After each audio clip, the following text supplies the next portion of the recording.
Cool. Welcome, Devin and John from Method Endeavors, among other things, to the Earn It All podcast. Happy to have you guys on here. Thanks, dude. Thanks. We've known each other for, I don't know, maybe not even a year yet. Mhm. Something Yeah. like that, coming I up think on a so. year. But it was cool. Like, as soon as I met you guys, I was like, cool. Yep, I like these guys. Like I can roll with this. And then the Same, more I've dude. been learning about you guys, it's like, dude, you're doing some of the coolest stuff out there. And I'm really excited to tell people what you do because people have no idea who's driving around doing what, like Mhm. working regular jobs and everything. So let's just jump right into your background. Like Devin, start with you. Founder of Method, but like, Sure. who are you? Yeah. Where do you come from? So background's in the military. I joined the Navy in 06. And I The was year I got out. the year you got out? Yeah. Okay. God damn it. Yeah. So 06 joined, and I was a support guy with the East Coast SEAL teams. I was a Okay. tech. My job was a master at arms. So I was basically just like a big whore for the teams, like whatever you want to do, whatever school I can go to. And I took like training very, very seriously. So I just wanted to be an asset there. Yeah. That's something I took serious, and I made a lot of good friends that were SEALs. And I got off of active duty and I started contracting on the private sector, Yep. doing high threat protection. And I worked for a company that was local here in Phoenix, and I met a lot of good like mentors and business partners and stuff like that. And I founded Method in 2016 with a couple of SEAL team friends of mine Okay. that I was in Afghanistan with. So, So one guy that's not here, his name's Eric Lundquist, but Cool dude. just really, really good dude. Yeah. You know him. yeah. I'm curious. I'd like to unpack a little bit, even before we get to John, like what that tech support looks like for teams. Because I was in the Navy, I went in for avionics, and Mhm. during boot camp, I went over and did the extra workouts and stuff because I wanted to be slick. And I was Okay. like, that's cool, because I love driving stuff. So I was like, ideally for me, I want to drive like the fucking boats and the trucks and like all the cool stuff and be maybe a support guy. So were you Yeah. slick or did you work with them Nope. or like how does that all fit in? No, so basically, like any job that you have in the military, if you're with, mine was particularly naval special warfare, let's say. So whatever job that's not SEAL, that's not SWIC, that's not EOD or diver, they have everything. So like you could be a support person and be a yeoman. You could be Okay. a support person and be a parachute rigger. You could be a support person. So my particular job or rate, in the Navy, not a lot of people know, MOS, whatever, Yep. was a master at arms, which is kind of like, I think the initial thing was like military police-ish. Sure. We did like a contractor training on Dam Neck, which was like where all of the force protection people go. So I did like force Okay. protection. Okay. And then I volunteered for basically anything that I could. I went to like sling load inspector school. I did a protective detail, like PSD Yep. school, any force protection, site sensitive or sensitive site exploitation. Okay. And just basically anything that I could get my hands on to be an asset to the team, because that's ultimately who I wanted to work with and where I wanted to be. So is it like when a team's getting ready? I imagine you deployed with them, I'm Mhm. assuming, right? So like all the things you just mentioned, like you're verifying slings are set up right, things are rigged right, maybe weapons are set up right, ready to go. Like are you checking all the gear and all that? Or what does it look like? Kind going of into a like mission? my own personal thing. So I would attach to an active team. Like for instance, I was with Team 10 and Team 2, Okay. and then Team 18 in the reserves, and they're all on this like exact same little block Yeah. on Little Creek Naval Base, or Jeb Little Creek Fort Story. They changed the name or whatever, but Yeah. that's what it was. And basically, like my orders when I deployed was the thing that it said was a J2 or J4 vehicle mechanic or whatever. Like they just threw, hey, this is what we need, which I didn't do anything. Like we had contractors that like fix vehicles and stuff. So I just volunteered for a bunch of schools. Like there's not anything that I can remember that I was like, I was in charge of. I was just an E5. So I didn't have like a whole lot of responsibility. So I was just kind of kinda blending in and like, hey, what do you guys need? Can I carry this? Can I pick They had gunner's mates and they had EOD guys and I was just happy to be there. So It's kind of like a Swiss Army knife of whatever's needed type I guess thing. so, man. Like without being like super cool, I just really took to training and like I took it seriously. Yeah. Like the good thing I will say is in Afghanistan, we could shoot whenever we wanted. There was like a little range that previous teams had used on like the special operations base or the FOB or the fire base. Essentially, it was just living in villages. But yeah, you could shoot as much as you want, whenever you want. And then I just volunteered for pretty much anything I could do, anything. And that's how I met Eric, and we became really good friends. Okay. So he had I'll kind of let him talk about his thing, but he did a lot of like intel related things. He was also a sniper, but I just became really good friends with him and got to go on some things with him, which were really, really cool that I would never be a part of otherwise if I didn't know him and just like ask. That's so sick.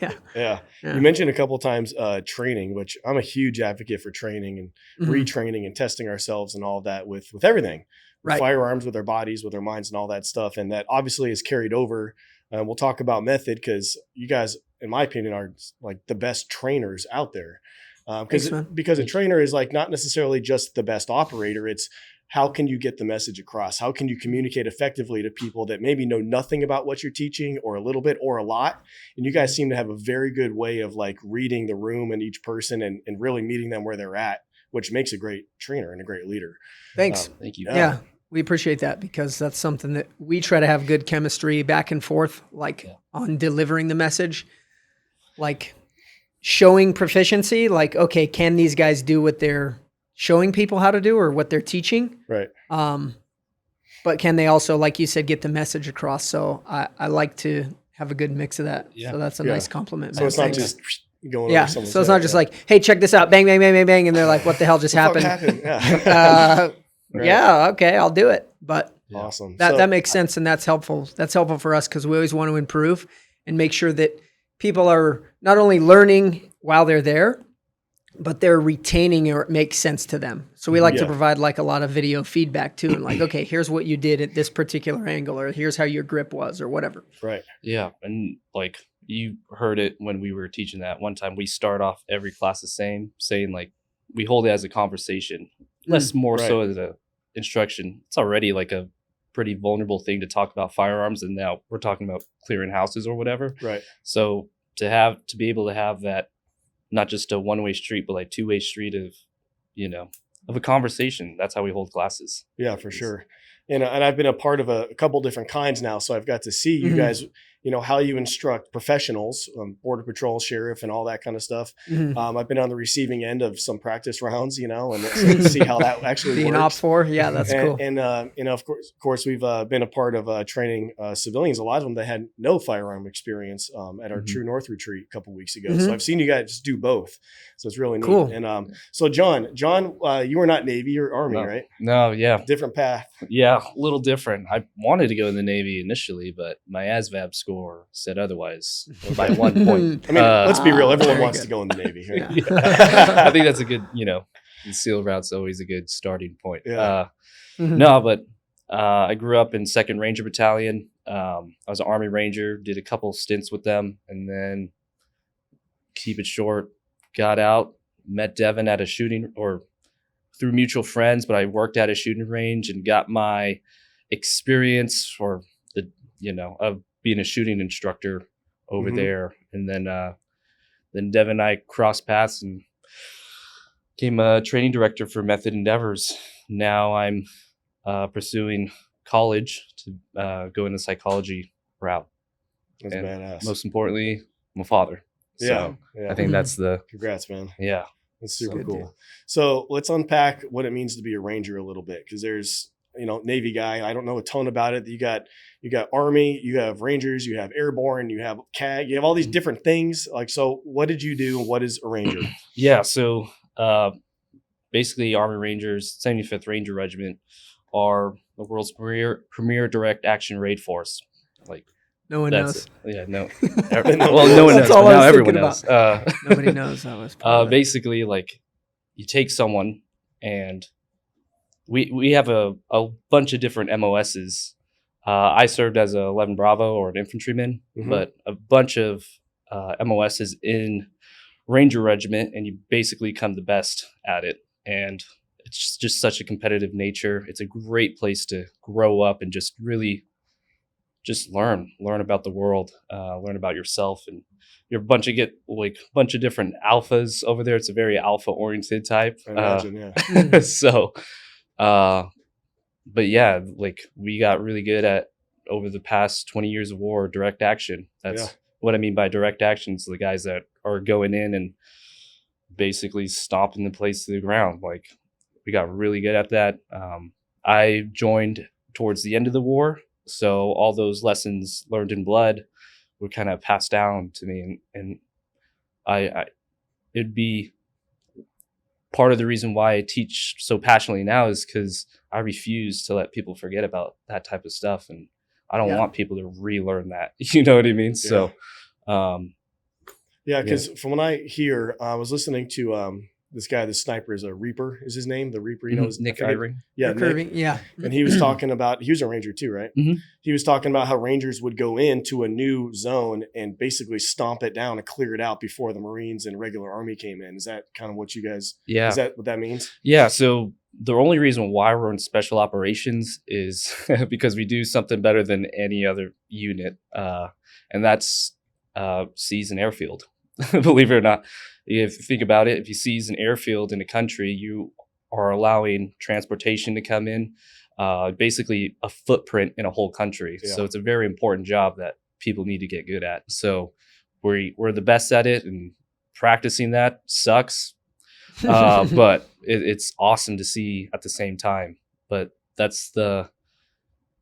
you know, we didn't really seize airfields in the global war on terrorism. It was more just like we were the unit that has the most kills and captures out of any unit, and so direct action is what we call. I would say Ranger Regiment's probably the most evolved unit in the global war on terrorism.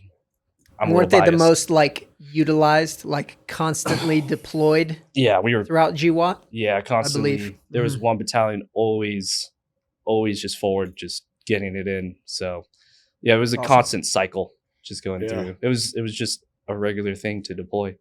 That's wild. Yeah, that's something I picked up from that same conversation with Nick on the Sean Ryan podcast. Is were you guys in do you know what regiment he was in? He was in 3rd Battalion. Was it the same one? No, I was in 2nd. You're 2nd? Yeah, 2nd's in Fort Lewis, Washington's 3rd is in Fort Benning, Georgia. Because listening to that and now hearing you confirm it all, like, man, Rangers are fucking awesome. Like they go in before the regular Army and the Marines. Like that means you're some bad fucking dudes going in there to take care of a lot of business. And the thing that I think is really cool about that, just like talking to John and learning about Ranger Regiment, is like you can take somebody from the street. Like you have other special operations units, whether it's the SEAL teams or SF, like the Green Berets, or the PJ pipeline or whatever, what have you. And their pipeline is like a year, 2 years, sometimes more. You can take somebody and put them in Ranger Regiment. If they go through RASP and pass that selection, they go essentially like right to their battalion and start working to deploy. It's like very, very soon. So like you can be a boot camp dude, go to boot camp, go to your MOS school, whatever, go straight to RASP, which is however many weeks. 8 weeks about. Yeah, which is like kick your ass, do all of the learning that you're going to do, and then kick you out the door to freaking crush, which is awesome. It's like a lot of guys that I talk to, which is funny, like after John and I met, we started bringing in or working with a lot of guys who were Rangers. Wow. And they're just some of the best, most awesome dudes. You get like so many people that I'm thinking of in my head right now that we've worked with and just became really good, close friends with, came from Ranger Regiment, and they're just all very professional. They know what the hell they're doing, and they're just great guys. Yeah. Yeah, I would say, you guys included, like most of the guys that would fall under special forces, special ops, stuff like that, are some of the coolest, most calm dudes I know. Like, most of the ones I know, like, like, Eli Crane, Cody Alford, like you guys are like some dudes that have done a lot of shit. They're not bothered by a lot of stuff, because you've been through a lot of shit, Yeah. And it's also, I think, and it's also because I think the professionalism that it took at such a young age to be a Ranger, be on a support team, be a SEAL, be whatever. And that, I mean, you don't really lose a lot of that, I don't think, as you go on in life. And of course, some guys do other things and struggle and stuff, but most of the guys that I know that come from that community are just some of the coolest, best dudes I know. Yeah. You know? Yeah, for sure. So you mentioned like getting into your first deployment happens pretty quick a lot of times, right? Mhm. Like, so I'm curious, like, how was either like your first deployment or like maybe one of the most interesting deployments you have, but specifically like that first one, like how old were you guys on your first deployment? Well, I joined in 06, 18, 19, 20. So maybe I was 21 because I Yeah. graduated in 03 Okay. and I was basically 18, I think. So 21. And then I just had my girls before that.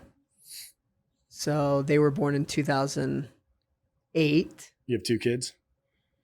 Yeah, I have twin girls that are mine biologically. Yeah. And then I have their older sister who is, I consider mine. I mean, I met her when she was a year and a half. So Awesome. she's not mine biologically, but she's Sure. my daughter, you know? Yeah. I have 2 like that too. Yeah. So yeah, I guess I was 21. So yeah, that first deployment was 2009. And I deployed with a logistics support group, and we went to Jordan and helped train the Jordanians and run routes back and forth and do like a lot of logistics and kind of customs and border clearance stuff. Yeah. And that was cool. That was probably one of my favorite. Deployments, just because I got to spend like almost a year in Jordan, Yeah. and we're in civilian clothes. And Is that up by Egypt? Mhm. Yeah. Yep. Oh, you're I- in civilian clothes doing that? Yeah. Oh, So interesting. like you'd be in uniform a little bit, Yeah. but we stayed in nice hotels and No shit. wore freaking board shorts. So that was like one of the best places I ever got to dive, was in the Red Sea there. No Because a lot of people go to Amman. I happen to be in Aqaba, which is right on the tip of the Red Sea. It's like right across the way from Israel and right across the way from Egypt. So I got to go to both of those countries. That was really cool. And yeah, we just stayed in hotels.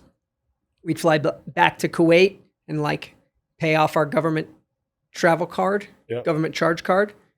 And then it'd be a zero balance. And we'd go back to Jordan and then stay at a different hotel and just kind of change up the movements. And yeah, there was like a little naval base there. You go and work and then train. They also have that King Abdullah Special Operations Training Center there. That's like one of the coolest places I've ever seen in my life. And I was What's that fortunate. like? It's awesome. It's like it's basically like a huge training area city, but it's in the side of like these mountains and canyons. So they have like an entire airplane fuselage. They have huge towers. They have places you can drive in and shoot houses and everything. It's just like, Sick. Jordan's probably one of the coolest places I've ever seen. And like, I would love to go back there anytime. They have a couple of the wonders of the world. They've got Petra, which is like a crazy cool city you've probably seen in like Transformers or Indiana Jones or whatever. Is that the one where it's carved into the mountain, or where? Yeah, is it? that's Petra. Damn. There's like this cool like I forget what the hell is it called.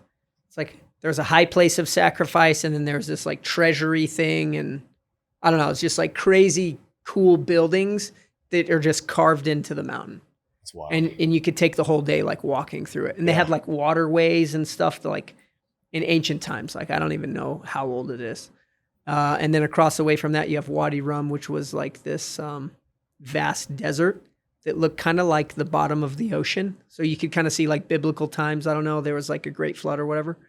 But that's what it looked like. It was just like sand and then these mountains coming out of nowhere. Wow. And it's been in a bunch of movies. Like every time yeah. I see a movie that I was like, that's Jordan guaranteed. And then I have to Google it because I was like, You I have to wanna be look it up. Yeah.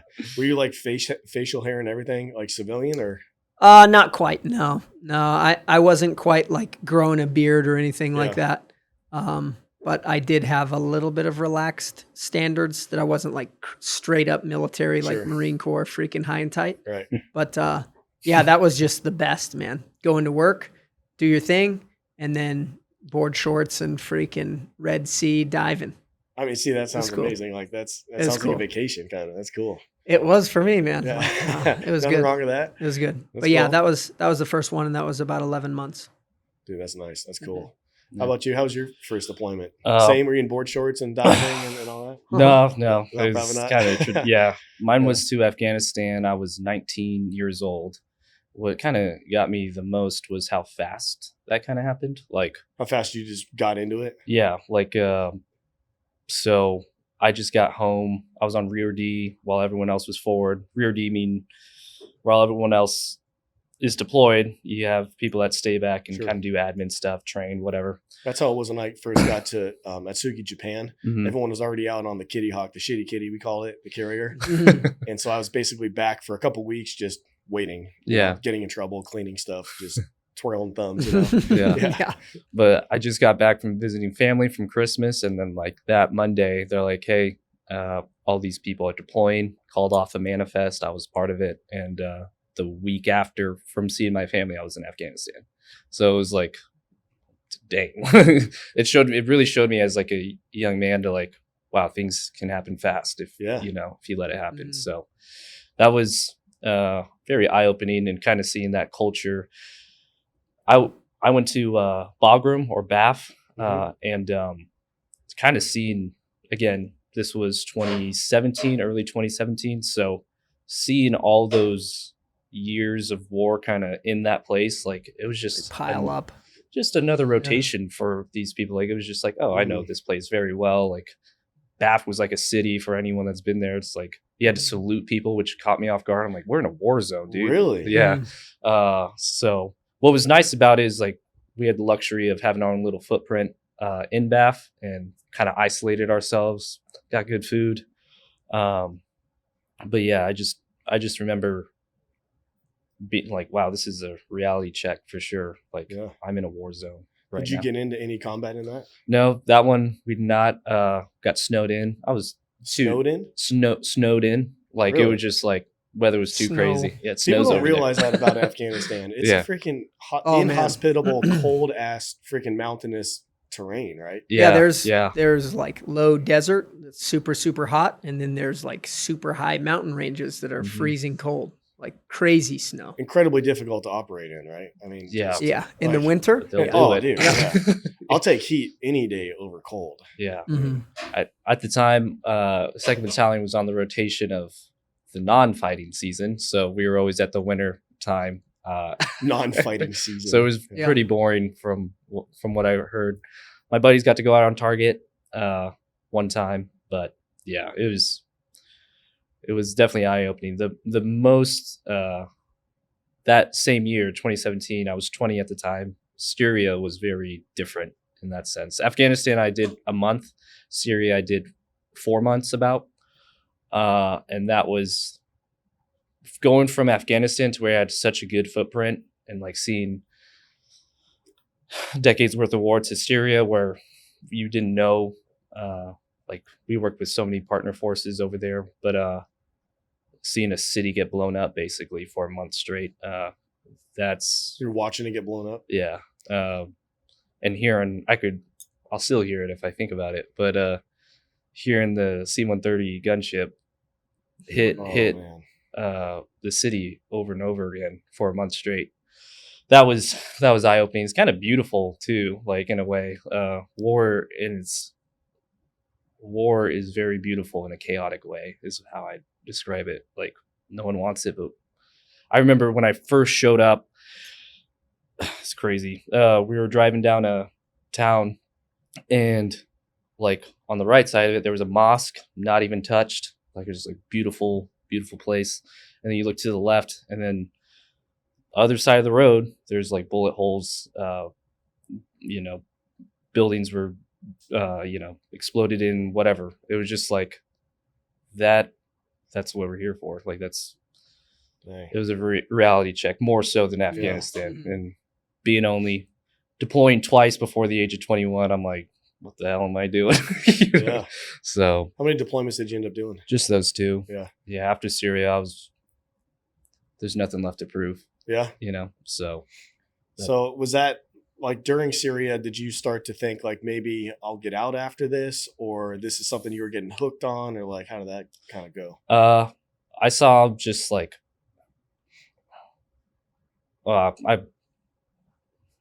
sorry, let me recollect myself. Mhm. I was just so like, the train up to Syria was something too, in the sense of like there was a lot of brainwashing that goes on when you're doing that type of stuff. And you have to be like brainwashed a certain way to do a job you can't think a second about or too much about, so to get exposed to that level of war,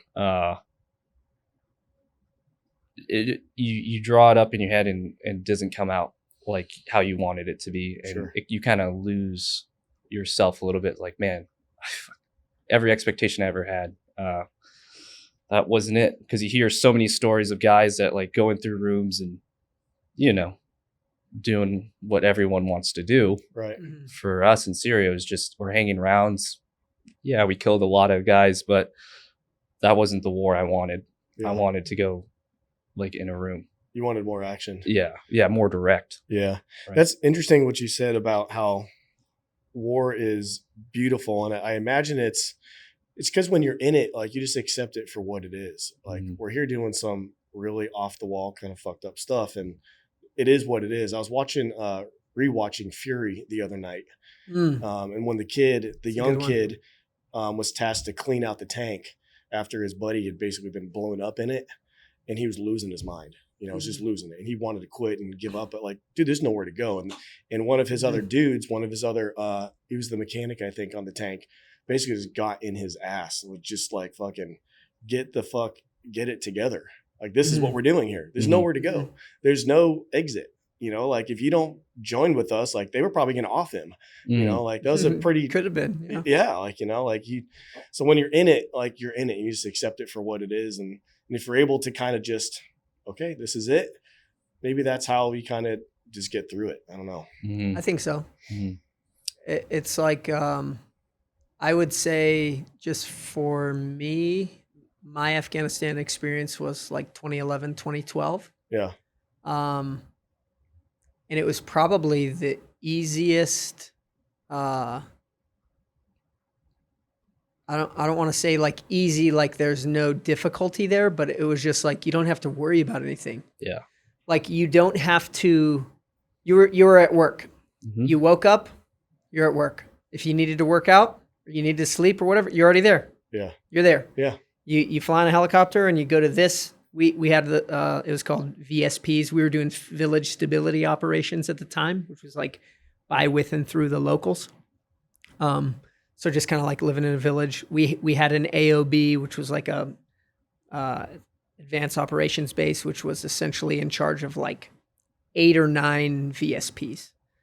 And these were villages in our particular like task force. And you go out there and see how the guys are doing or help assist in however you could. If they had gear or down gear or new gear that needed to go in or be taken out, I would sling load it there. Just like stand on this big generator or a vehicle or whatever and hook it up to the 47 and fly out. But like you're at work. So I don't have to, that's right for everyone. It's my dog that's below us here. Just keeping everybody safe. So he's scaring himself. So like, I don't know. It's just like the easiest thing. It was the best, like mental health wise. That was the greatest thing you could ever do. Like I'm at work. I got food.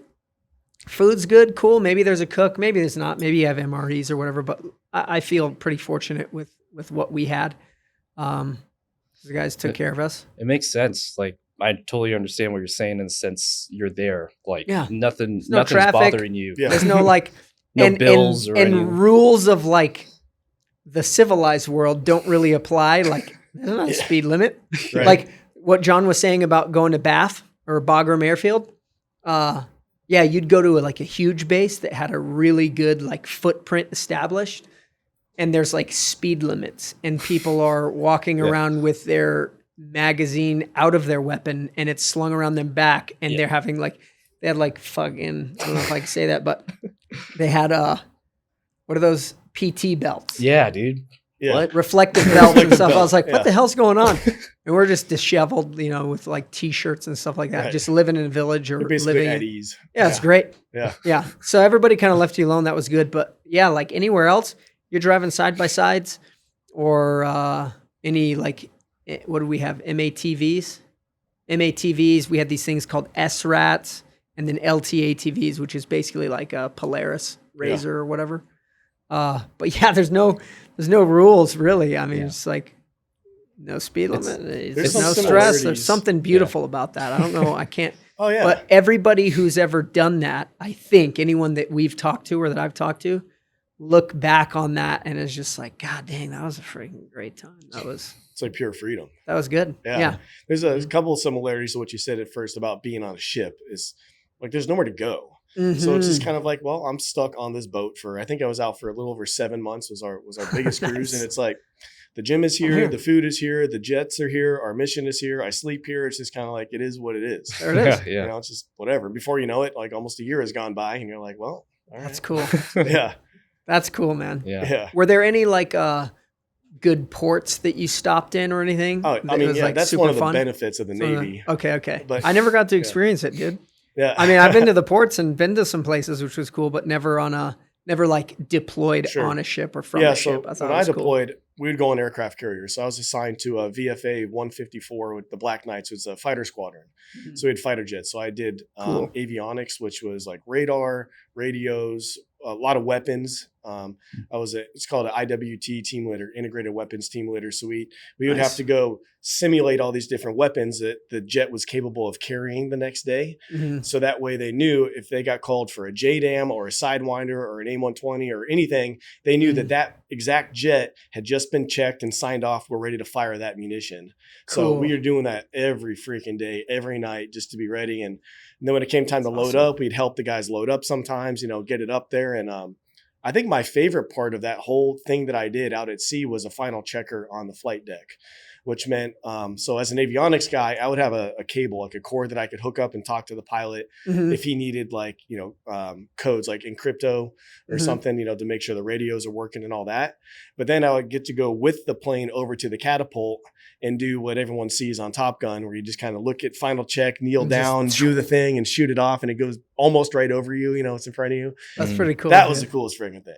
Especially at night when you had like when you had like a plane with a lot of munitions or extra gas on it, full burner. And it's like right there, basically kind of where the wall is. And you just go off, you just get done. You're just like, fuck yes. You're playing the Top Gun song in your head. Yeah. It's the coolest shit ever, You're sending that to go freaking drop some heat. Yeah. It was so cool, man. That's cool. And so like while you're there, it's like, it's interesting because I say this sometimes, like while you're there, it kind of feels like prison because you can't go anywhere. You get in fights with basically all your friends and, you work 12 on 12 off forever. And so it kind of sucks and feels like prison. But then when you get off of it, you're like, that was probably the coolest thing I've ever done. Like, I don't know if I'm ever going to be able to top floating around in the Gulf, launching fighter jets and living on a 1,000-foot or so ship. Like that was freaking fun, But while you're there, like, man, you can't wait to get off a lot of times. I bet. Yeah. And that's why like the port calls come up, like you asked. We started on a world cruise, started in San Diego and Coronado and went all the way around the world and finished in Virginia and then flew back to Cali. So we got to hit some stuff along the way. Awesome. So first was Guam on the equator, which is dope. Did some deep sea fishing. Cool. Nice. Went to some adult entertainment places that pretty fun. Do what you I don't know about that. Yeah. I've been to Guam several times. Very good. I may or may not have some signs tucked away in storage, that we borrowed from you those have buildings, to. Yeah. Okay. Stuff like that. Cool. But then most of our Guam's time was awesome. spent over in the Gulf. So we got to go into Dubai, Bahrain, Jebel Ali, and then we went through Strait of I forget if it's Suez Canal, I think. Okay. Is that right? Strait of Gibraltar? Gibraltar? That's more like. Is it? No, Okay. see, we went to the Med. I don't know. Okay, so yeah, that was super fun because getting into that thing on one side was, I might get a little wrong, but one side was Egypt, I believe, and just beautiful. It was all green and kind of pretty and everything. And the other side, I think, was Kuwait, something like that, all sand. It was crazy, kind of like you were saying. Like over here, you got a nice, pretty mosque, and then over here we have just disheveled mess. Mhm. That's kind of how it was going there. Sand and green. It was really interesting. Through the canal. Yeah, just separated That's by the the water. Suez Canal. Yeah. Yeah, I think it was Suez. Yeah. Mm. Suez Canal. It was super cool. We did go through the Straits of Gibraltar. I remember that. Get it? Yeah. But that was Somebody super cool. check that. Yeah, and then came Yeah. into the Med, and then we got to go to Greece and Singapore and some Oh, cool that's shit. sweet. Nice. That's That sweet. kind of made it pretty neat. You know, you got Yeah. to go do. You only spent like 3 or 4 days there, but That's good enough, man. it's pretty cool. Yeah. That's pretty cool. Enough to That's enough reset a like little bit. decompress. Yeah. Yeah. That's a good little reset. Yeah. On that first deployment in Jordan, we snuck some. So I had a buddy that was in the Marine Corps, and he was like a gunny at the time, and then he became a warrant. Yep. But he was in Virginia Beach at the same time, and we just became friends.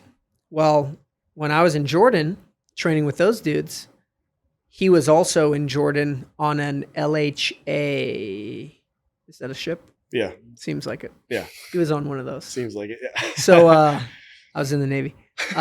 So he was on one of those ships, and they were in Aqaba because they had just come from Iraq, do something, whatever. And so he was going back to Virginia Beach.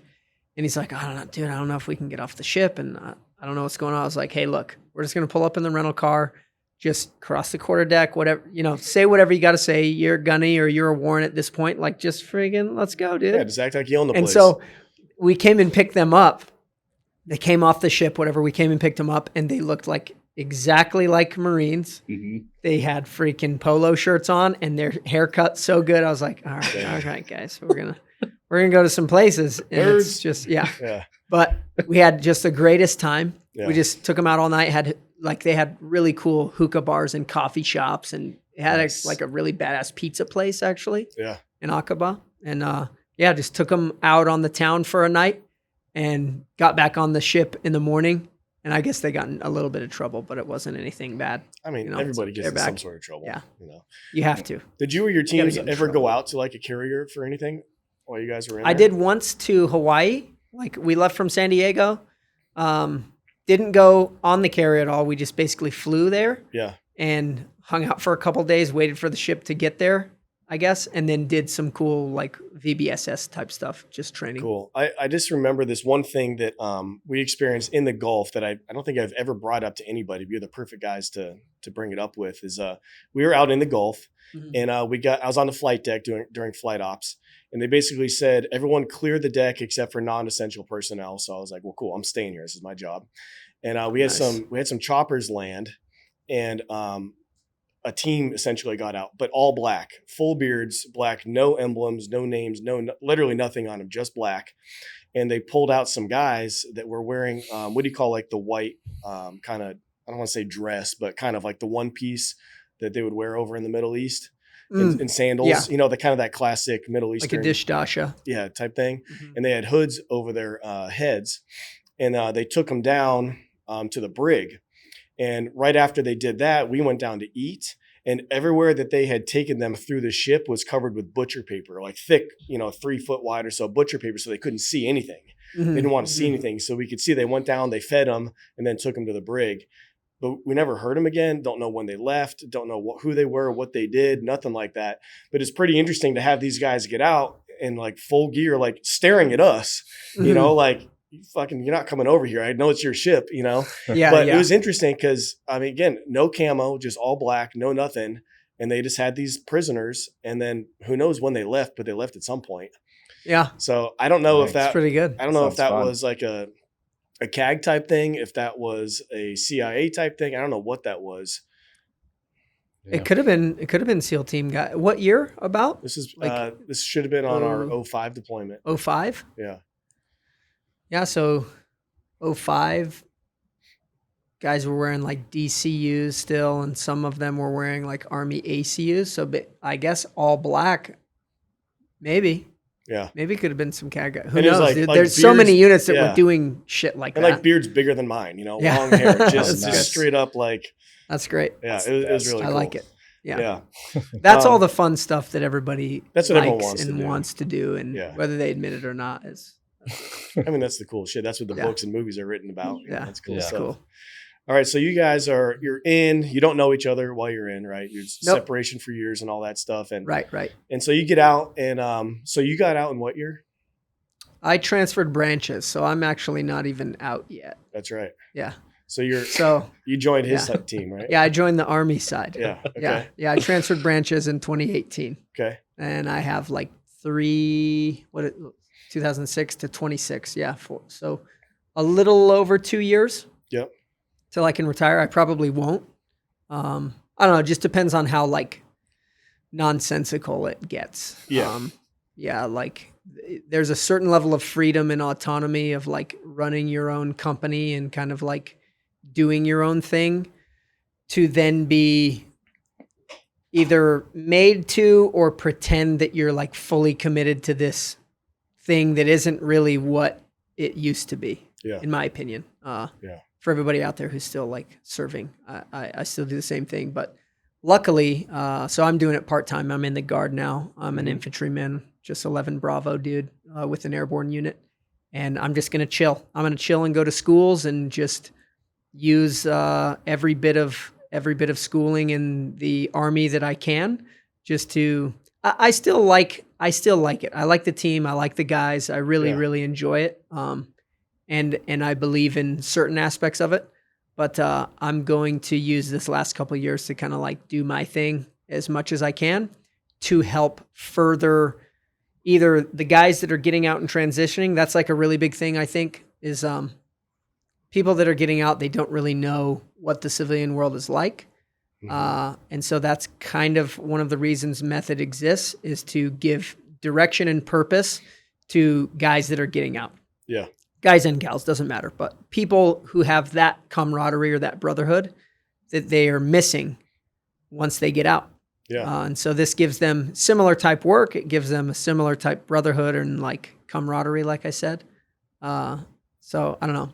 I think that's why that's an important deal. A reason why you're so good at what you guys do at Method is because it's not like you just deployed a couple times and then took those lessons learned and started a company. Like you're still you're still taking all these schools, you're still training, you're still seeing what the active units are doing. Like you're still like a huge part of that community, but you have Method Endeavors, which is, it does a couple different things, but I've been experiencing a little bit of it, still have some scars on my arms, from some of it, but from UTM. Okay. Yeah, you guys are doing like training and also real operations, right? So so how did Method come to be? Because as an entrepreneur, as like my own guy with my own business, I'm super fascinated on how businesses get started and how you kind of just anchor in like this thing is working and now we're going to keep doing it. You find other great guys to work with and all that. Like how did Method come to be?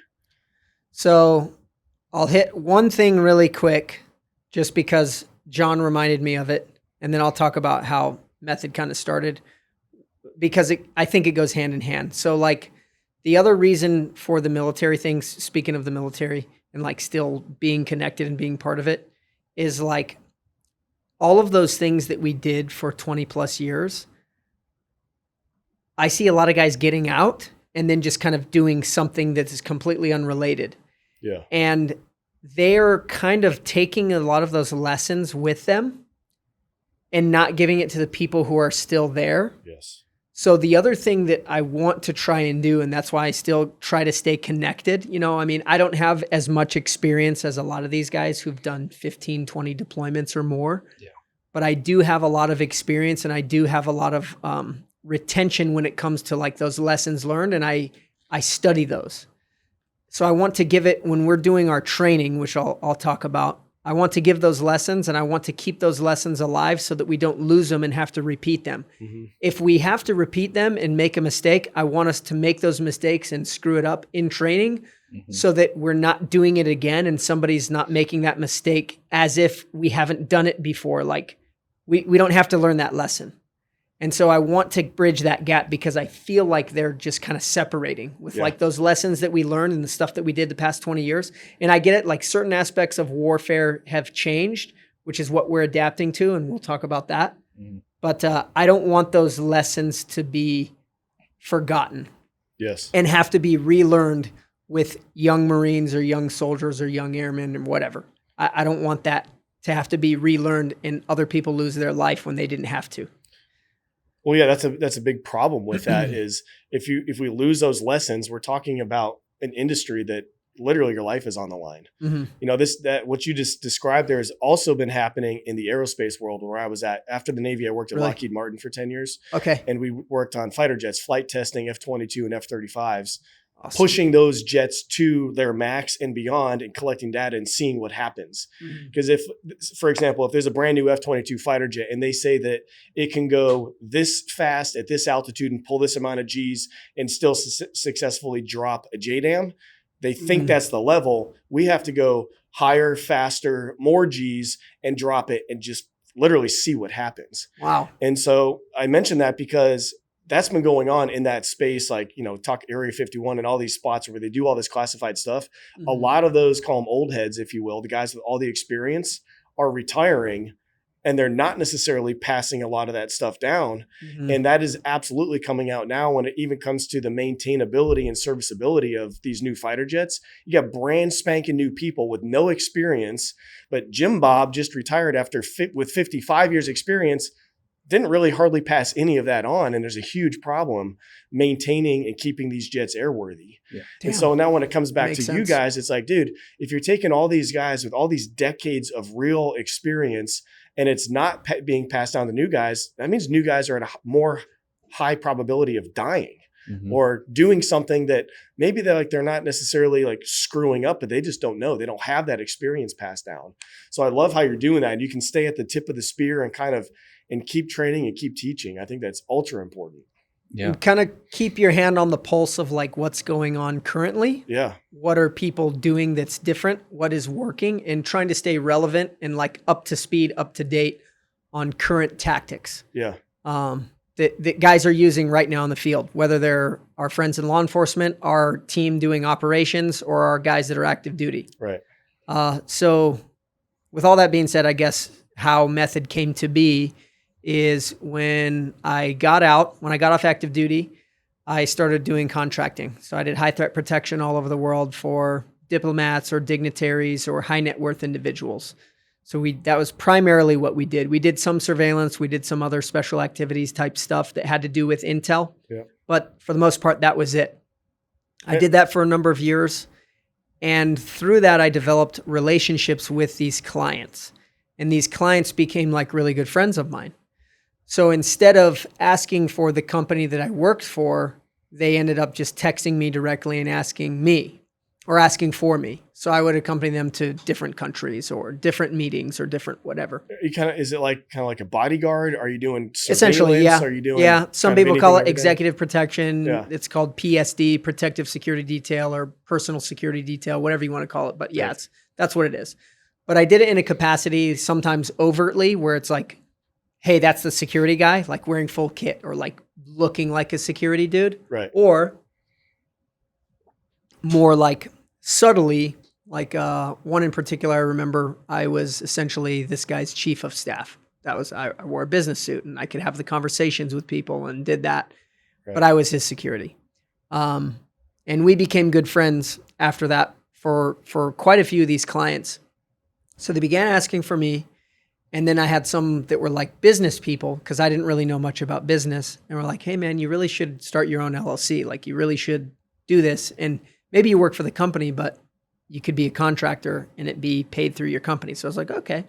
So I started that and formed an LLC and did all the stuff. And then I called it Method Endeavors. What are some of the things that you did on that private security? Because we hear that a lot of times. Guys get out and they go work for Blackwater or they do contracting, but it's kind of like this vague, like what does that look like? Yeah, you're right. Contracting is kind of like this vague, all-encompassing thing. Like, oh, I'm a contractor. And that could mean I work for DynCorp or KBR and I drive a forklift, but I do that in Afghanistan. Right. Because there are plenty of those. Or like I work the air terminal. Right. So I make sure flights take off and land fine, or I replace the we had contractors for everything, like fix the toilets, do electrical, AC, whatever. So my area, or I guess my expertise in contracting, was personal security detail. So, and it was always armed, and it was for clients, like I said, kind of any government official or private CEOs or any type of executive.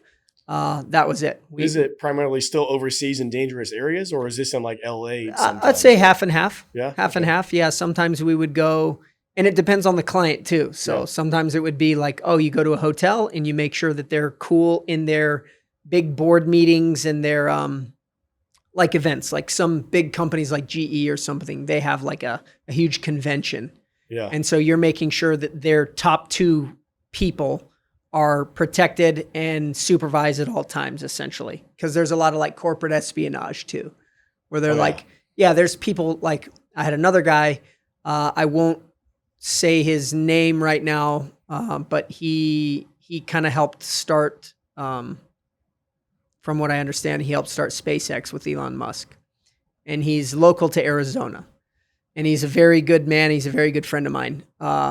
He had threats from lots of people, from like Russians, from the Iranians, and like people trying to get information from him or like receive threats in the mail. So that's another thing. Like you would take their family to school or to work or whatever, or you would make sure that their house is good. You know, there'd be static people on their house. There's another guy that started a very large company. He's a multi-billionaire here. We rode with him. He's a big motorcycle guy. So he wanted to go to Vegas. And so we ran his protective detail. And so we rode motorcycles and looked just like biker buddies. And, you know, so just kind of anything and everything, but it was armed and it was like a protective detail. Right. Some of them were like very little threat. And it was just kind of like a presence thing. And some of them were in other countries that were very high threat, and we were there for a reason. And so that's just kind of how that evolved. And I brought in guys that I served with, which were primarily SEALs. It was like 4 or 5 SEALs that I served with that were like good friends of mine that knew that, yeah, while I wasn't a SEAL, I took the training and everything seriously on the private side. And I have the real world experience at that point to kind of back it up. So it wasn't just a theory or wasn't just like well, does this guy really know what he's talking about? I feel fortunate enough to have that training and have the expertise, I guess. And we just kind of went from there. Just started doing protective details, started doing surveillance. One thing I think I told you maybe a couple weeks ago when we talked, or maybe at the True North thing, was a book that Eric Prince wrote. Yes. It's called Civilian Warriors. And so reading that also kind of helped guide me on what I wanted to do with the company, because essentially, like, I got called up. I'll get an email or a text message. It's like, hey, do you guys have this capability or can you do it? And then the answer is yes, because I know, John knows, somebody knows someone within our community that has that expertise, that is the subject matter expert that maybe we aren't, but we can plug in the right people in the right circumstance. And my biggest thing with the company is just like, I want us to be known that we are 100% reliable. And like, if you ask these guys to do something and you need this thing to get done, whether it's training or this operation or this, whatever, pick from the menu. Right. I want it to get done and them to know that we're reliable. So that's just kind of how some of those things came to be. It's just like we started adding capabilities, and then we started branching out and making a training division, because it was only operations at first. It was just operations. And then meeting John a few years ago, we just got to talking, and we got introduced at a local MMA gym that we both went to. And yeah, it was just cool. Like, we had the same philosophy, we had the same mindset, and then we really cared about training and passing on the knowledge and keeping it going, because as you know, as we all know, like, training in anything is a perishable skill. Yeah. So if you're not doing it constantly and evolving, like the stuff that I learned probably 10, 12 years ago, that's not the exact same stuff now. Right. And if people are doing that, some of them are stuck in that like older way of thinking or something. You got to evolve and you got to change and you got to improve. Yeah. So that's kind of, I don't know if I hit everything there, but that's essentially how it came to be. And then we just keep growing from there. But that's a good book, Civilian Warriors. Yeah. So are both of you guys doing the operation side, or are you focused on training, or are you So- still deploying or taking on jobs to protect Absolutely. guys and all that? Yep. So we're doing kind of all of the above. We, at the beginning of 2022, we did a fairly large set of operations, which was in Ukraine, which you had kind of alluded to. You want to tell us about that? Yeah, I can talk about that. But as far as like the division of I guess, responsibilities. John's the director of training, and his like heart and soul and passion is the training aspect. Yeah. And kind of like you heard him talk a second ago, like that's something that he's passionate about, and he wants to pass that to people. And it's fun for us because it keeps us sharp. Mhm. We have a little competition back and forth and like creating new drills. He'll send me a text at night and be like, "Hey dude, I was thinking about this." And it's like super cool. But yeah, That's cool. Yeah, even before we talk about Ukraine, like just so Okay. people are super clear, anyone listening can train with you guys. Mhm. You guys Right. can come out, you can learn how to do whatever with a pistol, with a rifle, with we call it CQB, close Quarter battle. close quarter close battle. quarters battle. Like In the anything. Navy, they call it CQC. Yeah. All these different things, like you guys are actually out there training people, and that's a huge part of what Method Endeavors is. Mhm. And my goal That's is a to big take thing. basically every class and course I'm able to take with you guys. But people, just so you know, listening, you guys like how these guys talk and what they stand for. Like you can actually train with you guys. That's what you Sure. guys do. Yeah, we'll work with guys and gals. Doesn't matter. Let's say that you've never touched a firearm in your life, all the way up to people who do it for a living. In any professional capacity, whether it's just law enforcement, you're a street cop, you're part of a tactical team, tactical unit, state, local, federal, whoever, and then military units. Right. It really doesn't matter because we have the staff and we have the experience to kind of teach that. And we don't approach it like John was saying. We approach these things as a conversation. We don't approach it from a philosophy of like, I don't want to be an asshole about this stuff. Like there's plenty of guys that are already doing that, and that's fine. We have a way of doing things. We have probably 4 or 5 ways of doing things, and then we'll demonstrate that, and then we'll show proficiency in it. And then we'll say, look, however this applies to your job or however this applies to your daily life, if you're just a civilian and you're just trying to protect your family, we just want to make all of these avenues known, and then you pick the right one that's for you. Yeah. And we've kind of done the thing, so we don't have like a big ego or anything about it. It's just like, hey, this is our thing and our experience. Right. And if it's valuable to you, then let's do it. Cool. Mhm. And we just like to have fun. Yeah. I want to have fun. I want to have fun. And I don't need to be a hard ass or serious about so much things. There's time to be serious, but like we want to joke around and have a good time. Oh, yeah. And then let our proficiency, when we demonstrate things, show that we kind of know what we're talking about. That's really it. And I think a big thing too is in the empowerment of our training, like feeling you get after doing a class with us, like, wow, like we just did all that, like time and time again. Cool. People acknowledge that. I think that's something we've all, especially the military, like felt what it's like to be talked shit to, like while you're doing certain stuff. We don't approach it like that. We rather build you up rather than break you down type deal. Yeah. There was a guy, if you guys remember, Robert at True North had the beard. Mhm. Remember him? He just posted today, literally, I was standing there with one of your Glocks, I think it was. Oh, the training. Yeah. Yeah. And he was saying that, don't quote me on it, but basically he said, I think it was one of his favorite experiences like that he's ever done. And That's awesome, I remember watching him as you guys were doing your course up in Sedona. I remember at first I could see his hand he was shaking, didn't even want to pull the trigger, even though there's a laser system installed on the rifle. Mhm. But I'm just saying that's where he came from. But by the end of that now, and up to literally today, he's posting like, dude, I feel so good for doing that. Like Awesome. he would never say that he knows, like he's ready to go clear a house or anything, but there's levels to everything. Yeah. Maybe Maybe he got the bug or something. He got the itch yeah, a little he bit, and totally he's did. like, "Oh, I want to learn more." Yeah, now he wants to wrestle because Amidon get him down in the mud and they were wrestling. He had never done that That's before cool. with Adam. Nice, dude. And he wants That's to cool. practice more with firearms. And one of the big goals of mine, especially when it comes to True North, is just poking holes in guys' games, Mhm. especially when it comes to firearms. Because like I've been shooting a long time. I've concealed carry for probably, I don't know, 15 years probably. Mhm. But I know that I know nothing basically compared to guys that like you guys that do this every day, train all the time, that are always on it, like have carried professionally. So I just think it's so cool that you can meet people where they're at and help them identify, oh, there is more to learn. And here's a couple options on how to get better. Yeah. Like, That's you guys cool. Very, very good at that. I would I love like that, to ask a little bit about Ukraine because it's all over the freaking news. There's so much stuff going on. And Sure. somebody might be like, well, what are you guys as civilians possibly doing over there? Like, what does that look like? Okay. Yeah. So shortly, like end of February 2022, we got called to perform some rescues and evacuations from Ukraine. Yeah. Like right after the invasion, we had a client that has a number of like friends and family and employees that are there. So this was a private thing, and it's kind of interesting to see how the media portrays things and like wants us to believe in one thing or wants us to like, I don't know, have support somewhere. Right.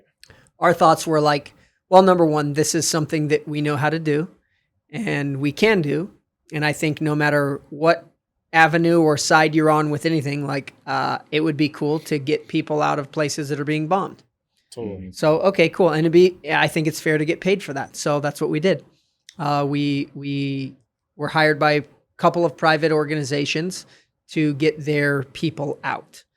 We had to get fairly creative with that. I won't go like super far into the details as far as like the techniques that we used, but we came in through Poland and we went into Ukraine and we went to all over that country from the West Coast to the East Coast, Central, and met up with certain people that were helping us and got their friends and family out of areas that were bad or, under some type of attack. Yeah. And we got them out to Romania, Slovakia, Poland.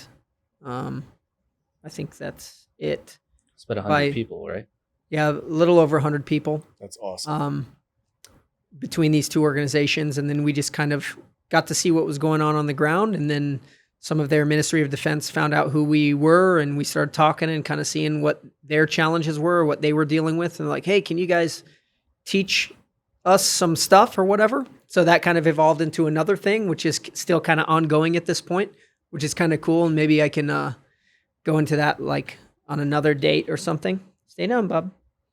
But essentially, yeah, that's what happened. So we got them out in lots of different ways, by some going to the border, some in vehicles, and I'll keep that vague for now. But yeah, that's what we did. And it was just, it was really good. When we're talking about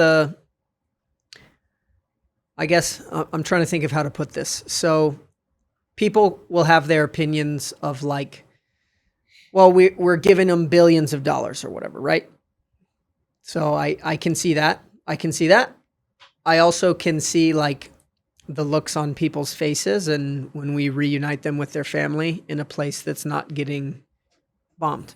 Right. And especially like going to somewhere east, from Kyiv and east, like you'll see a very nice apartment building or a very nice skyscraper, and then you'll see a very not nice, just rubble.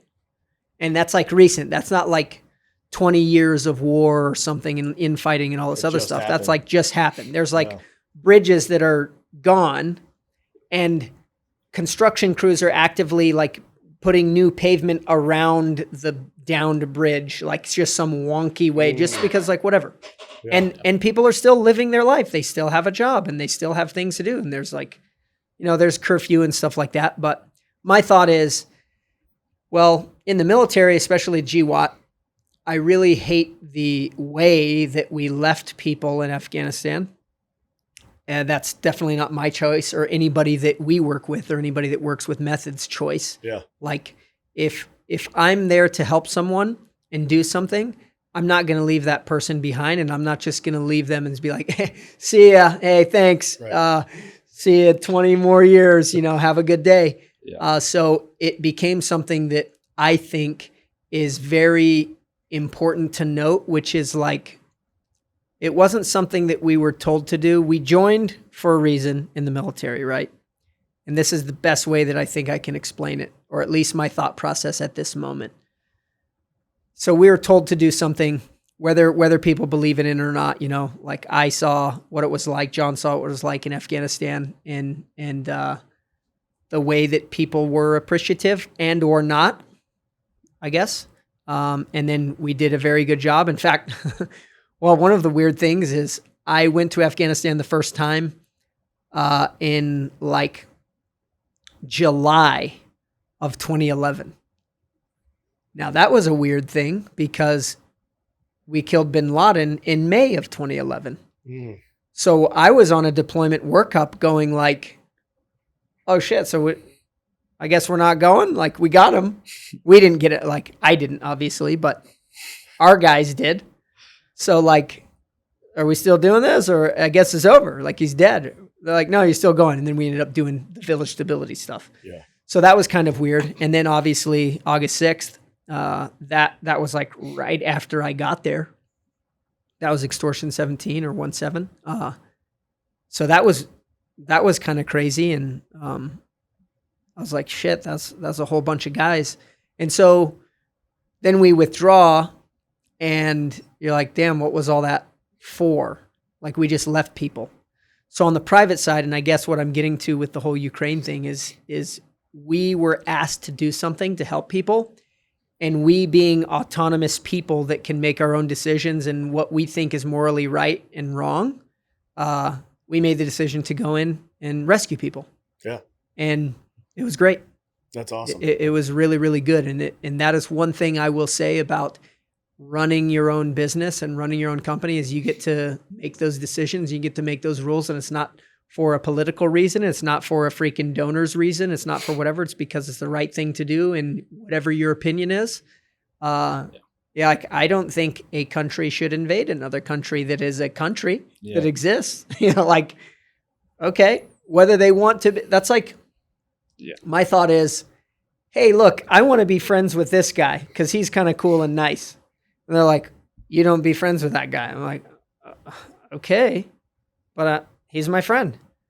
Well, fuck you. If you become friends with him, we're going to take your arm. I'm going to take your arm off. I'm like, that's not right. Like, in the simplest of terms, like, if I want to be part of this thing and I'm a sovereign nation, I don't think Canada's going to come and invade us into Michigan and anyone in America be okay with it. No. Now, maybe we shouldn't be sending all of this money there for whatever reason, but for all the people that we know and the people that we rescued and people that are just trying to live life, like, I don't think they should be subject to some type of invasion. Yeah. When there's like a Starbucks there and there's freaking places that, you just want to live and work and be left alone. That's basically it. Those people didn't ask for war. Right. No. They didn't ask for And it. so, I don't know, that's maybe a long way to go about it, but essentially that is something that I like about being able to make the decision and choose the things that we get involved in. Yeah. Yeah.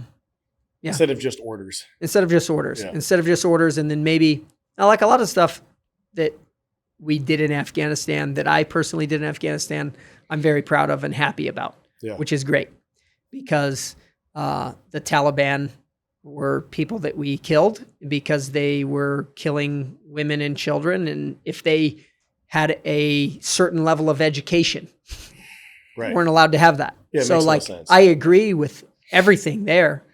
I just don't agree with how we left it. Totally. Because if my friend is asking me for help and has helped me for years, and then I just leave him, I don't think that's right. Yeah. That's what a lot of people don't get is when we left Afghanistan that way and just pulled chocks and left, there was a lot of Afghan nationals that were our friends and our allies, people that had dedicated decades at that point to fighting people that they didn't like in their country, Taliban and others. And they got left behind and probably did not work out well for them. No, that's why, like, a lot of these organizations that are Save Our Allies and everything like that, they went there to get these people out. Because the other thing to think about is, like, we did deployments. We all did deployments, however many months, right? We do a deployment. I was there 2011, 2012. And then I'm back to base. I'm back to training. I'm back, and then wherever else they send us. Yeah. They're not doing that. So our interpreters or our, like the Afghan ANASF, the commandos, they're there every single day. It's not a deployment for them. They're just home. And then they have to work with a new set of guys, whether it's the SF guys or the SEAL teams, the Rangers. They're there. So for us, it's like like, if you think about it, it's like, oh, it's a fun little vacation or whatever. Like, oh, I went there for a couple months. Cool. See you guys later. Enjoy the rest. I pass it off to my buddy who's like my counterpart, right seat, left seat, whatever. Hey, here's what I did. Here are these sources. Here's what we've agreed to, blah, blah, blah. See you later. Best of luck. Get out there and be somebody. Like, for them, they're just there every single day. That's where they live. Yeah. That's where they work. That's where their family is. That's everything. So their deployment is forever. And then we develop a good bond and relationship. And then we roll out and say, best of luck. You know, that's not something that I would have ever done. Are you hearing anything these days about what it's like for those guys over there?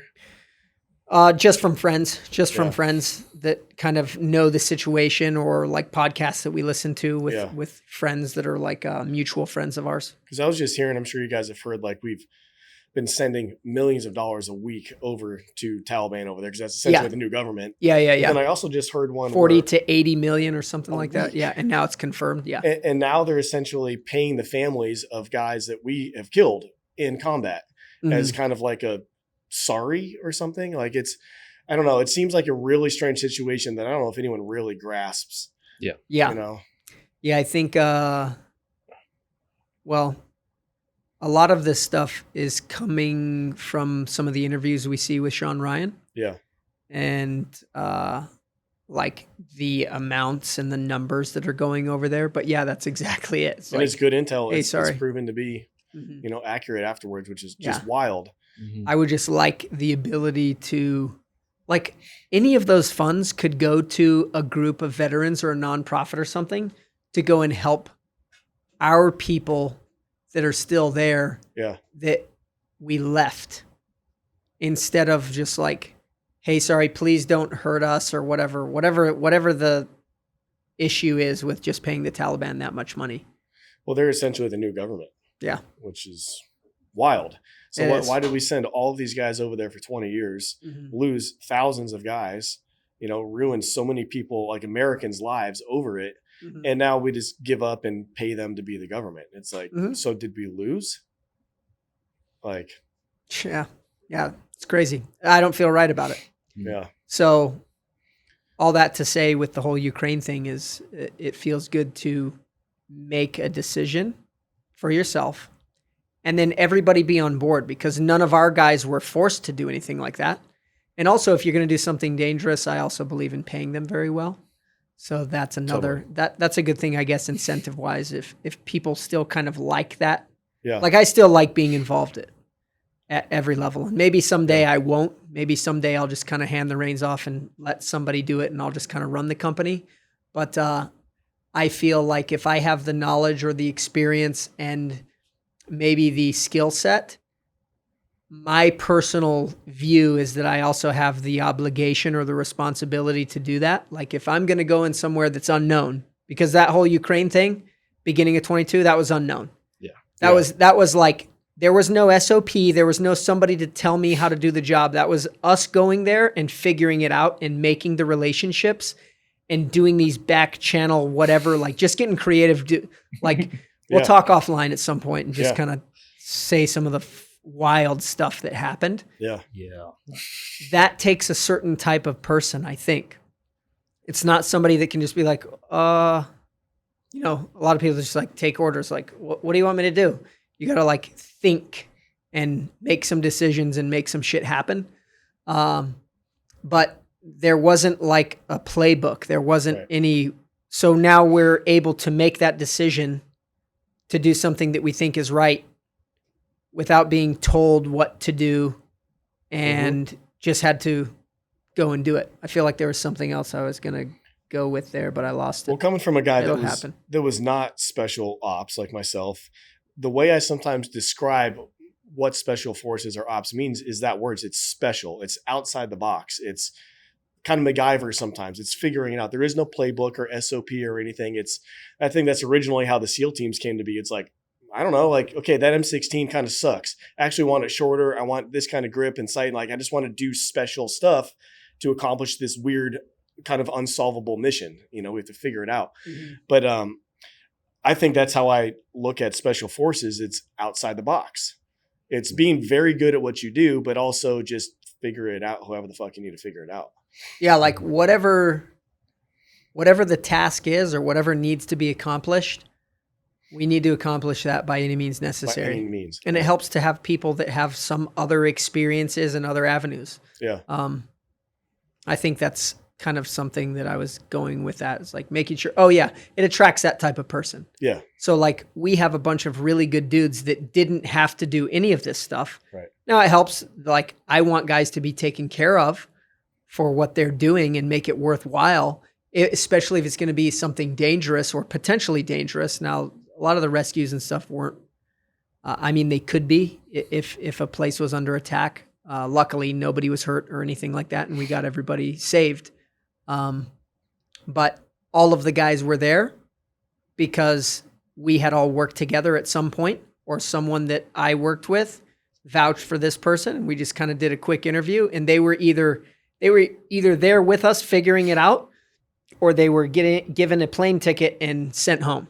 Yeah. And that was like a running joke for a while with us, is like we'd bring up solutions and have ideas of like, okay, well, I'm looking at the map here. What if we went here and talked to this person and did this, whatever? And then there was a guy, I won't say anything about him or his name or anything, but he's like, yeah, but you got to think about this, and you got to think. He's basically just shitting on everything that we did.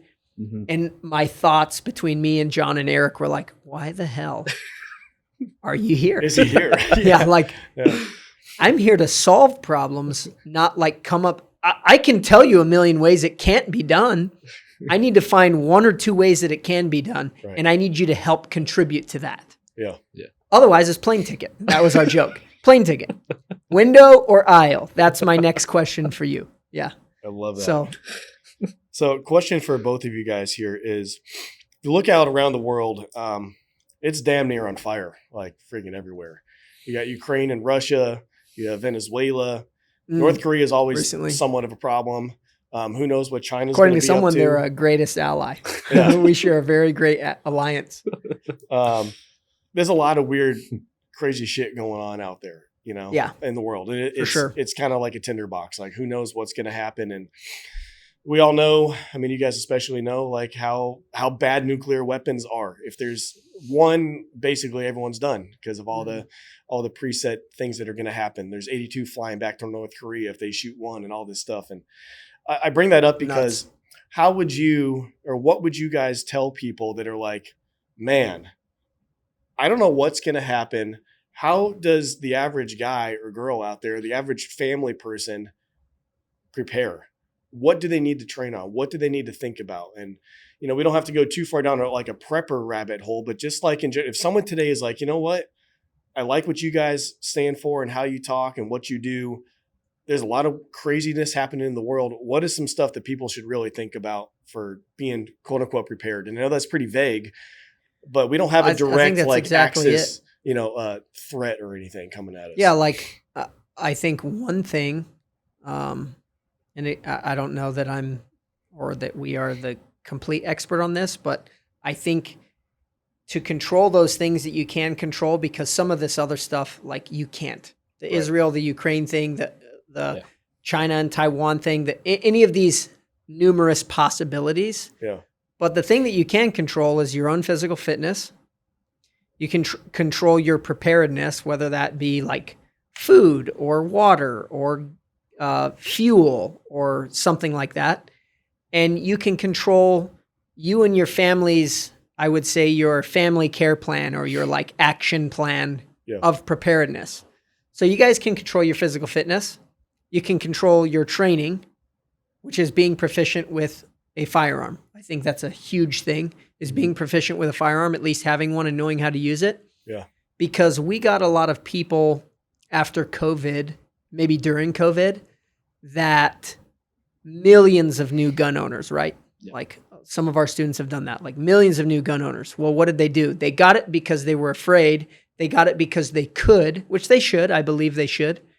And then it sat in the corner or in the safe or something. It's just as useful as that little thing. That thing's actually very useful because it's super heavy, but like this. Yeah. It just sat there. They didn't know how to use it. It was a little scary. They didn't quite know. So you can change that. I think that's one thing that you should do is just be comfortable with a firearm.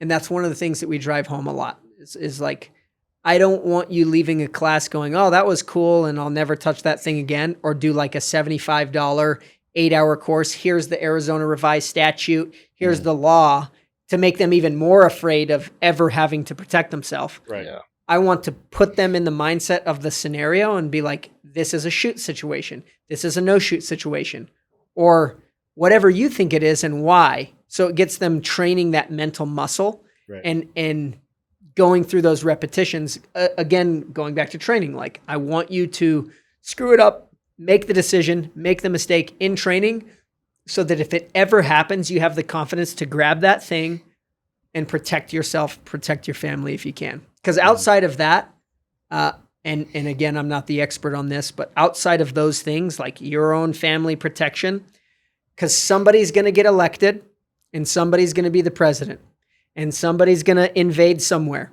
and somebody's going to do that. Like, here's what I can control: my physical fitness, the amount of food that I have, the amount of fuel that I have, the amount of water that I have. Like, my family unit is protected, and maybe my community a little bit, my neighborhood, my close friend circle. We have some ways of communication. And then other than that, like, the world is going to be the world. So control those things that you can. I think you bring up a good point. I think it's like I don't know if this answers the question, but your intake, right, to everything, like war and everything is inevitable. Like, that's going to happen. So why focus on that fear? Why focus on that just negativity? Helplessness, or like, oh, I can't like do this, or whatever. It's out of your control, you know? I think it's a daily conversation a lot of people need to have with themselves of like, all right, I can focus on that negativity. I can know it's there, but I'm going to focus more on the positive side of what I can do, in the sense of that preparedness that Devin just touched so much on. Like, if war ever came to my doorstep, am I prepared for that? Can I accomplish whatever I need to accomplish? You know what I mean? So I think people's intake on a daily needs to be looked at in that sense. Totally. Yeah. What I say is, like, kind of go on offense about it. Like, do something about it. Because action of some kind. Because all this stuff that, like you said, rightfully said, is out of our control. If someone's going to invade or another person gets elected or whatever, like, well, okay, I can't control that. But like you said, physical fitness is huge. But then too, like, just training. Training. And one thing recently, when we did this active school shooter training with you guys, Adam and I were pretending to be the bad guys. I got something out of that I wasn't expecting, which was when I was shooting at the police. You know, this is all simulated, obviously, but when I was I should say that for legal purposes. Simulated. When I was being the aggressor and being the bad guy and having that level of they're coming to get me, that really took my confidence and experience to a completely different level. Because before, like, if you're shooting paper, that's one thing, you know, and then if you're playing airsoft or paintball, that's another thing. And then you're practicing drawing, like, dry at your house, that's another thing. But to have someone actually coming to get you, that maybe took that down just a little notch for me. So I think if I am ever in that situation, I think I got a little bit of that edge taken off, to where, like, oh, I've kind of experienced a tiny 1% of this before, and that might be the 1% difference for me to take this bad guy out. And it really started to complete the loop in my head of all the years of concealed carrying, all the years shooting static targets, and now having active someone trying to get me. It was like, oh, okay, I've experienced that, and I think I'm going to be a little bit more ready. So back to your point of, like, train. Right. Like, the more you can do, the more reps you can get drawing from your holster, the more reps on paper, but then also the more reps of, like, having these active situations. Scenarios. Which is why it's so important, like what you guys were doing that particular time, was training the sheriffs and FBI and Border Patrol, all the guys that were there for active school shooting, because how else do you train for that? You know, like, you had kids that were there playing victims, some of them screaming, crying. It was terrible to go through. A lot of sensory overload. Yeah. Happening. But now that they've done that, if they ever, God forbid, have to go into a school where that's happened and kids are screaming and crying, they've already done some reps training that exact kind of scenario. Right. Yeah. So I think it's so important. And I think that's a big takeaway. Both of you guys, we've all said it here for any civilian is like, dude, train. Mm-hmm. Yeah. Train your body, train your mind, train your skills, train your gun, train all these things and just get more reps in. I think that association is necessary for sure. Like having already done it, even though it's training, because if you train in a very realistic manner, you're going to have that association that like, okay, I've seen this before. Mm-hmm. It's not going to be the first time that you're doing it. And the only way, in my opinion, in our opinion, I think like the only way that you can get that and have any semblance of confidence and competency is by exposing yourself to scenario-based training. Not only being on the, range with the target, not only being good at drawing and hitting the steel that goes ding, ding and feels good every time you hit it, right, but like being faced with an active aggressor. Because another thing that maybe you felt the first time, or I don't know, maybe you and Adam, is if you had a really solid team coming at you, it deflates the bad guy a lot. Like if you have somebody taking action and like bearing down on you, that's like a feeling too, like, oh shit, like they were already ready or something. So, and the crappy thing about that is that so many agencies and individuals, more so individuals, but so many law enforcement do not have that training. They get the basic from the academy, they get a couple scenarios, and then it's just like off to work with you. Learn as you go. Yeah. I wish every agency would train with you guys because my little 5-year-old started kindergarten 2 days ago. Dropping her off today, I was even like I'm not comfortable with it. I don't like it. You know? Man. And you have one school resource officer. Yeah, and he's usually across the street at the high school too. Yeah. But you're exactly right. Sure. When like you guys were sending different guys in to come get me when I was the bad guy, and some of the guys that you could tell were newer, I got a handful of shots off on them. But other guys that came in that knew exactly how to get that muzzle around, and like it was obvious I was fucked, and I was like, oh man, like and they got took the me drop so on you. fast, and I was just like, I didn't even have a chance to do anything. And like it's like, oh damn, What's cool in that experience? So that we had, and then for those of you guys listening or watching or whatever, we did this active shooter course and we just made it open to law enforcement only.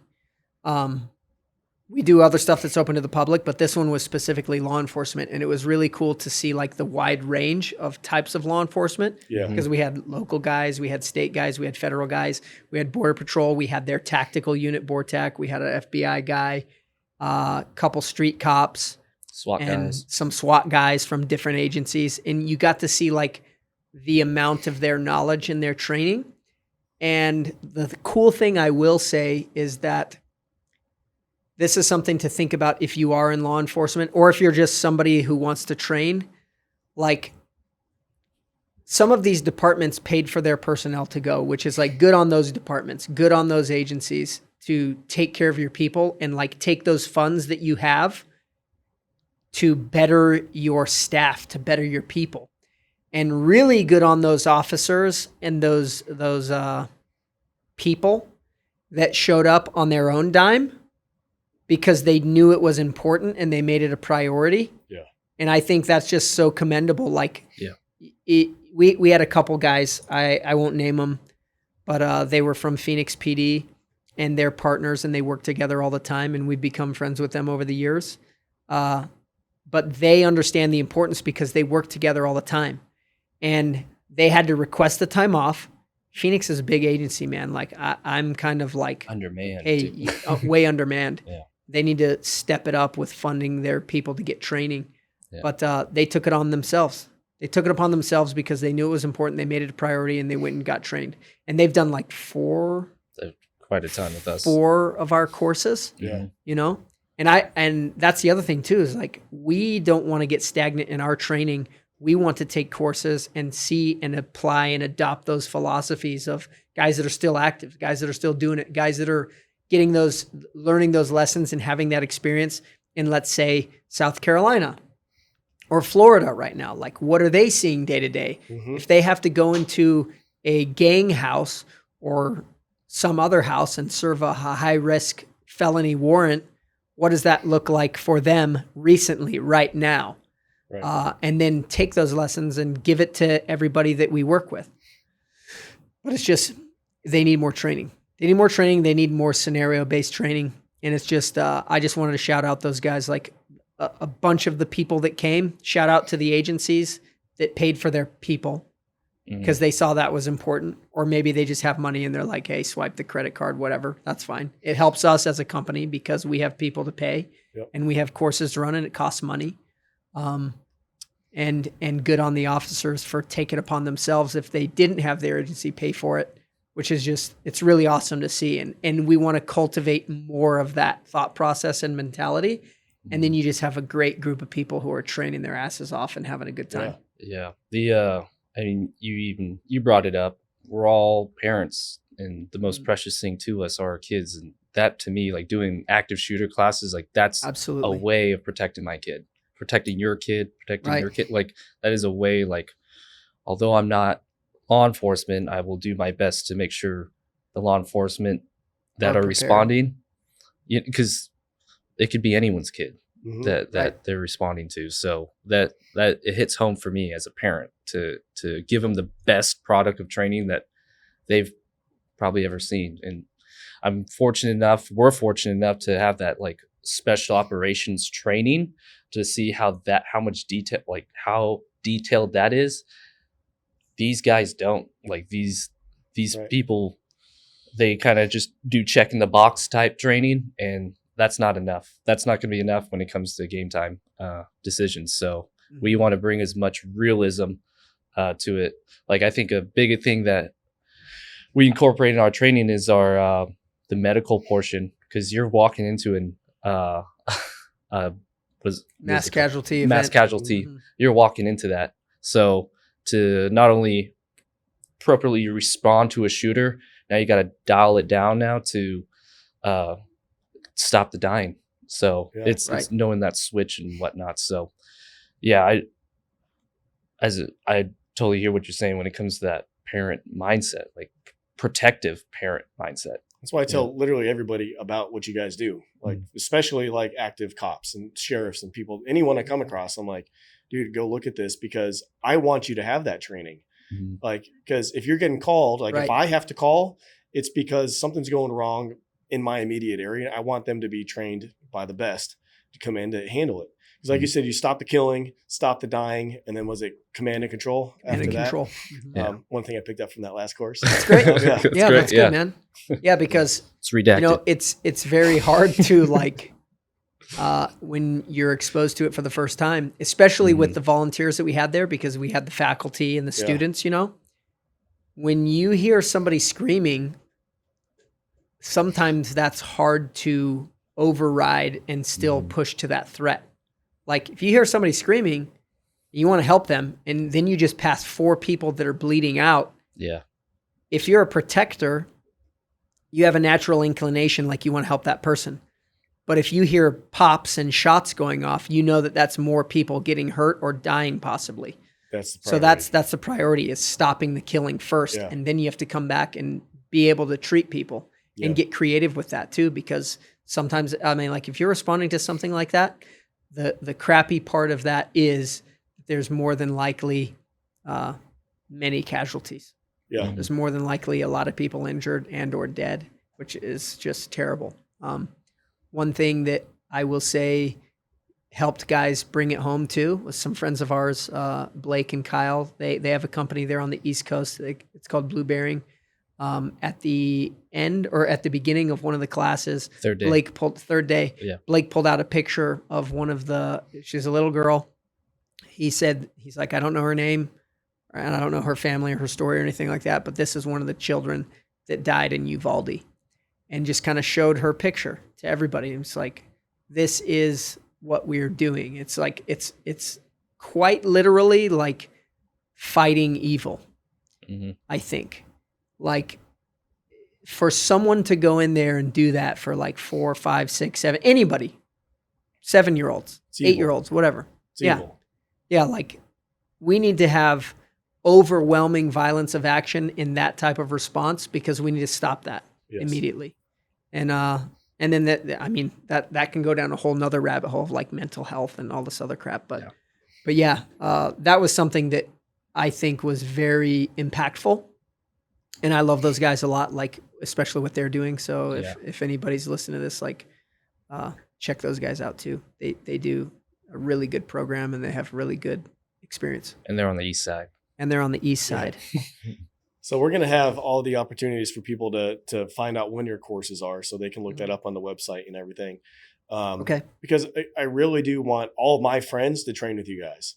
I want all the police in my areas, and just being selfish, in my area, right? You know, like you said, talking about our own unit. I want it too. That sounds great. Yeah. But I want everybody to train on this kind of stuff because it's stuff that you really can't prepare for. And you've never done training. You know, you guys have been... You can't just mentally watch a YouTube video or be like, yeah, I think okay, cool. Yeah. No, you have to be in the exact kind of training scenarios that you guys put people through. So if you're listening, I want you guys to take some Method Endeavor courses. And another easy one, another way to do that is you guys are a part of our True North Men's Development Camp. And I think you're going to have a full day this time to teach people all the kind of stuff that we talked about. So that one's men only. Nice. But like you said, you train men and women at your other courses. Yeah. Yeah. Because we need more capable, confident, skilled people out there. You know, like I agree. Like I'm carrying, you guys are carrying, Adam carries, but like, what about the other end of the building? If somebody else comes in, like if no one else in the freaking building has ever shot a gun, has no confidence or no capability behind it, like they're in a bad spot. I want everyone to at least, you know, have some awareness on what they need to do, poke some holes in their own game so they can potentially protect themselves and others, which is why I love what you guys do. And again, I just want to hit it home. You're still out there doing operations, still taking courses, still training yourselves and passing along all the newest, best, greatest stuff on top of all the experience. So you guys are kicking ass, man. It's awesome to see you guys doing it, man. And thanks, dude. Wish you all the best. Yeah. Thank you. Yeah, I appreciate it. I'd love to do that. Any other parting shots you'd like to give our guys here, our listeners? One thing too, a shout out, our buddy Jamie. Yes, Jamie's his company is Valor Threat Protection. Yes. We did that course in conjunction with him. We did it together as like a collab. And we're going to be doing quite a bit of those. So he does a lot of stuff for like active shooter response in like office buildings and businesses and stuff like that for just employees that want to get out, like run, hide, fight. Yeah. Yep. So shout out to him. And we're going to be doing a lot of stuff together. One other thing that I'd like to say, my wife pointed out, is that when you go on our website, it looks very like guys like us just think it's awesome. It's like, fuck, this is awesome. It's cool. Like, yes, this gets me going. But if you're a female or somebody that's never touched a weapon or something, she told me that it looks a little bit intimidating. Sure. So I just want everybody to know, like, don't let it intimidate you. We do a diagnostic at every class if it's open enrollment. That way we keep the class on the same page. So I don't outrun people who are not grasping it, and we don't like bore you to death. So everybody does a diagnostic. We make sure you're on the same page. We have enough instructor and student ratio. We're not packing a class full of 35 to 40 people with 2 instructors. Like I think it's important to have that one-on-one training at any course that you do. So if you do hop on the website and you're like, oh shit, this is not me, I have no experience, don't let it scare you. Just send us a message. John and I, anybody is happy to talk to anybody out there, whether it's email, the info at Method Endeavors email, or our Instagram page, Method Endeavors, Johnny HG80. That's a little Easter egg that, you know, if you figure it out, maybe you will someday. But yeah, don't be intimidated if it looks awesome, which was some feedback I got. And I'm not going to change it. I'm not changing it because I like it, but just don't let it scare you. I know everyone would also like to know, like, do they get to meet Riot and pet Riot, or how does that work? They do. I think so. I would say 99%. Yeah, we didn't talk about him much, but Riot is my best buddy. He was given to me by a teammate of mine, and I got very fortunate because he paid a lot of money for him. And he got a new job where he would just basically be in the kennel all day. And he's like, I can't have it, dude. So he gave him to me.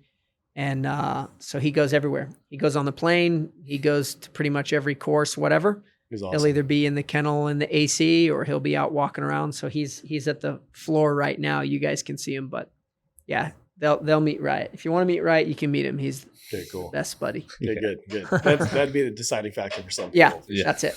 Yeah. All right, cool. So if you like Devin, dogs, Devin, John, thank you guys for coming on the podcast. Thank And you. thank you more Thanks. importantly for Appreciate doing it, what Justin. you guys do. thank you, man. Yeah, Hell thanks, Appreciate buddy. it. Yeah. All right.